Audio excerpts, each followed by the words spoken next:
Hi folks, welcome to the Prepared Homestead. This is Travis. Thank you all for stopping by to watch. Gonna take a break from all the crazy, chaotic, doom and gloom politics and end of world stuff and economy and Trump and Epstein and Obama and all that stuff, all right? And probably a lot of people won't watch this. Usually when I make these kind of videos, no one cares, even though they're probably way more important than the videos talking about all the stuff going on in the world today.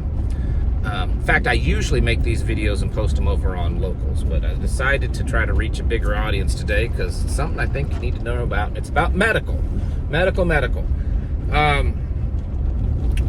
Recently, I worked a very severe trauma case. Some of you know I'm a firefighter, EMT, first responder, and I'm also the county director for the emergency response team in our county. So I respond to 911 calls. That's for the new people that didn't know this. Anyways, I worked one just recently, and it was definitely in the top 10 of the worst that I've ever done in my life. And I've been a first responder for almost 30 years now. I've worked many various calls. So this one was really bad.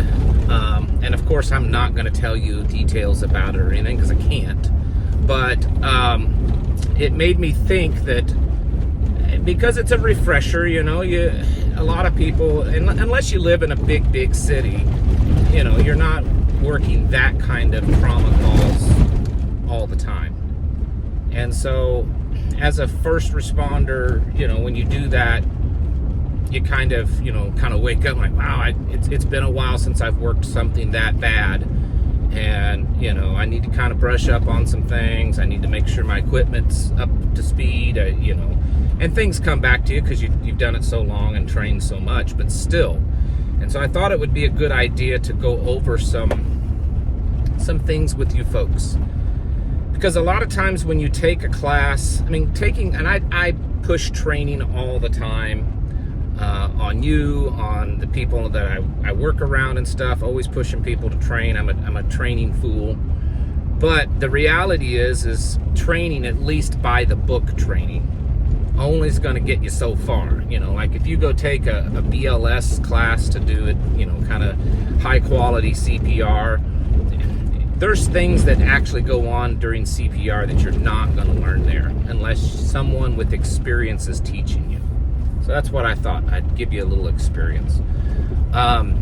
Number one, when it comes to trauma, whether it's regardless of what it is, bad trauma, speed is of the essence.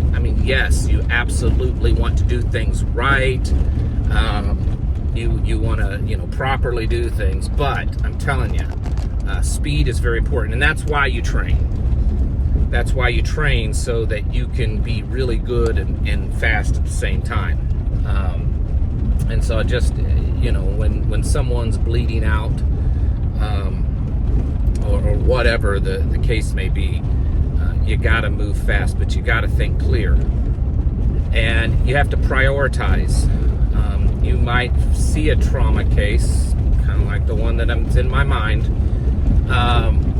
where there's multiple things that's happened. It's not just one. A lot of times training, say like stop the bleed or something like that, they teach you, there's a bullet hole here and you gotta poke the hole and put a tourniquet on it.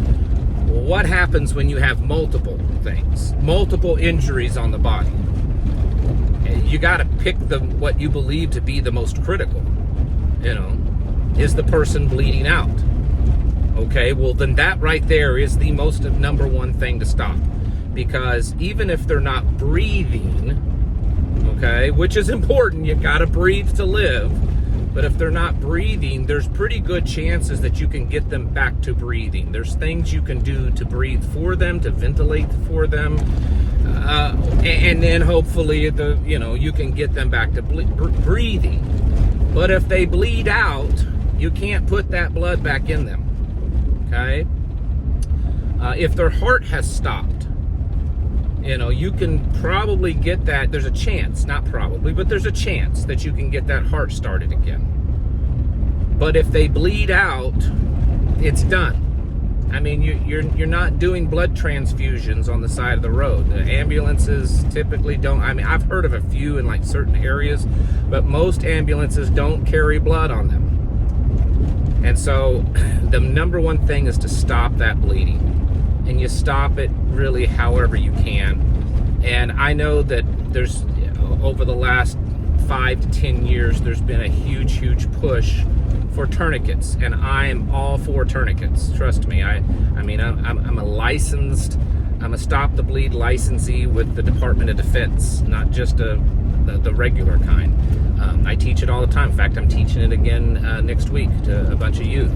I carry a tourniquet on me everywhere I go. I've probably got no less than 10 tourniquets in this vehicle right now. But if your medical is focused on that, then you're seriously lacking. It's like giving someone a flathead screwdriver and saying, rebuild this engine. You're like, okay, I got a tool, I can rebuild it. No, it's one tool of many, okay? So if the bleeding is happening, how are you going to stop it? You need to pack it and put pressure on it. And even if you're going to put a tourniquet on it, even if it's in a place that you can use a tourniquet, is what I'm saying. Because not all bleeding you can put a tourniquet on. You still, the first thing you do is slap pressure on it, put your hand on it, put pressure on it, clamp down on it, start putting the packing in there, and then while you're doing that, or someone else is, pulling a tourniquet out. Make sure you know how to use this stuff and practice it. This is easy stuff. My youngest children can do this. I'm very confident that if something happened to me and they were around, they could pack a wound and put a tourniquet on it. They're certified too. They're young. They're not even teenagers. It's not that hard. Practice. The human body is a lot stronger than most people give it credit for. And it can withstand a whole lot of injuries. It always amazes me when I work a case where someone has multiple traumatic injuries, serious, very serious traumatic injuries. It's always amazing to me that people can pull through and make it many times. Not always, but can. And you need to have the right tools to help them. So you got to be quick, you got to stop the bleeding, and then you have to have the right tools. IFAKs are really popular, and I think they're great, but remember, an IFAK is an individual first aid kit. It is meant for you. That's the whole, where an IFAK came into existence, the invention of the term. It's a small first aid kit for you. And so in my mind, an IFAK is something I carry on myself for me. Yes, I could use this for other people, but that's what it means to me. And so I carry a larger kit. Now, of course, being an EMT and first responder, I carry a fairly large jump bag. But even in our other vehicle and other things, you can find a small first responder bag that will hold 2 to 3 times what a typical, even a robust IFAK will carry. And you can really carry the stuff that you would need to actually save a life. You can carry a bag mask valve, a BVM. You can carry, more wound packing stuff. You can carry it. You can even put a C collar on it. All those things you can carry a full set of OPAs and NPAs, nasal pharyngeal airway and oral pharyngeal airways. So you'd have enough room. That's the problem with an IFAK, is you can't put a whole lot of stuff in there. And they're great to carry on your person, but you should have a decent first responder level medical kit in your vehicle. If you're prepper, you should have one. I've made several videos on what you can put in it. You can find other information out there, lists and stuff. If you're desperate, I can send you the list that we use. You can put in there. Now, if you want to buy one that's already made up, that's fine, but you're going to pay a lot more. Whether it's an IFAK or a first aid kit or whatever, you're going to pay way more than what it would cost to put one together. In fact, for what you would pay for, a complete IFAK or a complete bag, like a first responder bag, I could buy bulk of most of those items, so that you not only have enough stuff to fill that bag, but you can fill it later when you use the stuff. Learn shock and symptoms of shock really well. That's where the body really starts getting into some serious problems when it comes to trauma. Most of the time when there is a severe trauma or multiple severe traumas to a human body, it will go into some kind of shock. It's typically hypovolemic shock, which means that they're losing fluid, which is usually blood. Maybe internal bleeding, there could be external, there could be both. But learn how to treat shock, because it comes on fast. The human body will compensate for that shock. And so for the longest time, if you're working with someone, you're not going to notice any symptoms of it. Their heart rate's going to be decent, their breathing's going to be decent, their blood perfusion's going to be seemingly decent, and then all of a sudden they're just going to crash. And it's because they've reached a tipping point that their bodies can no longer compensate for the blood loss. And they will become very cold, their blood pressure will drop, everything's going to just go bad, okay? And so be aware of that whenever there is any type of severe trauma to the body. Just immediately start treating it for shock. Of course, do the first thing, which is stopping the bleeding. If they're not breathing, do that kind of stuff. If you have to do, rescue breathing or compressions or whatever, then pretty much the next thing that I would do is start treating for shock. It's not that complicated. Have an emergency blanket if you don't have anything else. A regular blanket's great. But one of them cheap $1.50 emergency blankets. I pass those out. I buy those in bulk. Because if you buy them in bulk, they're actually quite cheap. You can get them for sometimes less than 50 cents a piece. And so I buy those in bulk, and I am not afraid at all to just hand those out. When I teach a class or anything like that, I'm like, here, have a couple of these. They're everywhere. I've got them in the door panel, pockets of my vehicle, and bags and stuff, because they're one-time use. I use them frequently, and they're super cheap. Keep them in your pocket or whatever. Put a blanket over them and elevate their feet. That's and the elevate the feet thing. A lot of the more modern training, the newer training, will say yes or no on that. Maybe it's not effective. Maybe you don't have to do it. Every time I've done it, it's been effective. Every time. So I always elevate the feet a little bit. And then start monitoring them.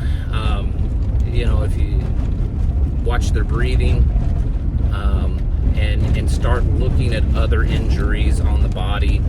If this person has been through some kind of real traumatic accident, like I said, there could be several injuries. And sometimes these injuries can be hidden. They're not always just, there's a hole in their arm and blood is going squirt, squirt, squirt. Sometimes it's in the back. They're laying on the ground. It's the injuries in their back. Maybe it's in the back of their head and their hair's covering up. Maybe it's in where their pants are covering it, or it's in the groin area or behind the knees. There's areas that you're just not looking at, and so you need to do a pretty quick once over of the whole body. Check it, and then just try to stabilize and immobilize the person as much as possible. Traumatic shock or traumatic injuries, they're not common, but when they happen, it can go downhill real fast. And typically, the big thing that determines whether that person's going to live or die in those first 5-10 minutes is just the things that I just told you. Usually on severe traumas, even if there's paramedics there, an ambulance, and they've got meds and they can do all this stuff, most of the first things that are being done to save this person's body doesn't have to come from a paramedic. It could be any kind of EMT, first responder, or just a civilian, because it's usually just wound packing, checking the breathing, treating for shock, stabilizing the neck, those kinds of things. And you need to get good at that and have those kinds of items readily available.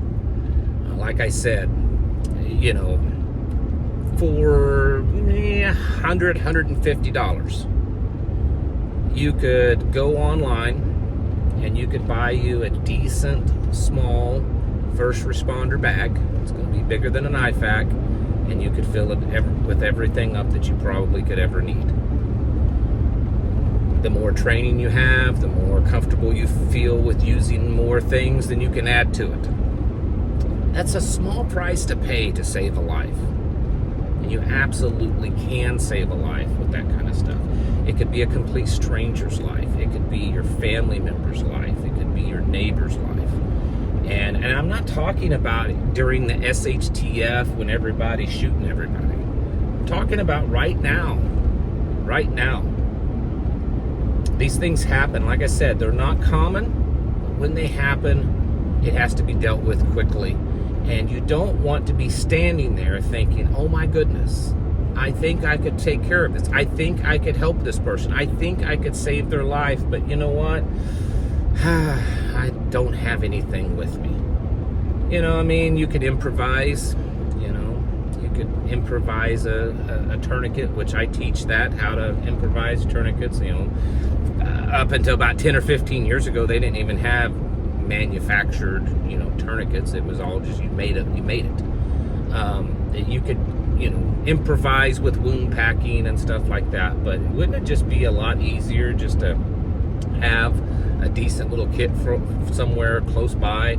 You know, keep it in your car. Most people are going to be in their car or close to their vehicle, and then do it. I'm telling you, these things, they're scary. It's tough, even for someone that's trained, because you know you have to move fast, and you're seeing awful things, and you're trying to tune it out, and you're trying to tell your body to stop shaking or stop worrying or stop breathing heavy and just focus on the task at hand. And a lot of that kind of stuff is only going to really be able to be controlled through training. Yes, through some experience of actually doing this. And the more you do it, yeah, the better you're going to get. But you can't go out there and cause a bunch of people to get in car wrecks or, you know, chop their arms off with chainsaws or, you know, things like that. So you have to train. And you need to do that often. This is the kind of stuff that you can do in your own family, okay? You don't have to, you know, go to a fire department or an ambulance squad to practice how to do this kind of stuff. You can do this with your own family. Do this with your children. Everybody take turns. Do it, you know, a couple of times a month. Everybody, you pull the kid out. Everybody take turns being the victim. And, you know, we're going to bandage you up. We're going to put a collar on you. We're going to put you on a litter and carry you out. We're going to, you know, do, you know, CPR. I mean, you're not going to do CPR, but, you know, because you don't want to crack people's chests and stuff. But you're going to do all the training for all that. And, you know, it's treating shock, all this kind of stuff. Because you can seriously save a life. And you need to be doing that. So get your kit together. Get out there and start doing some research. You know, if you want to buy your own stuff, one of the things to do is just go on different websites that sell kits, you know, reputable websites that sell kits already put together, and look at their list. And then see if, you know, if you can just buy your own stuff. And like I said, for the amount of money that you spend, instead of getting 1 or 2 4x4 gauze, you can buy a box with 15 and have extras for later on. All right. You want to be prepared, you want to be self-sufficient, you need to learn how to do some good medical care. I'm not talking just little basic simple stuff. You need to learn to do good medical care. Get your houses in order, folks. Prepare yourselves mentally, physically, and spiritually. Thanks for watching. Catch you in the next video.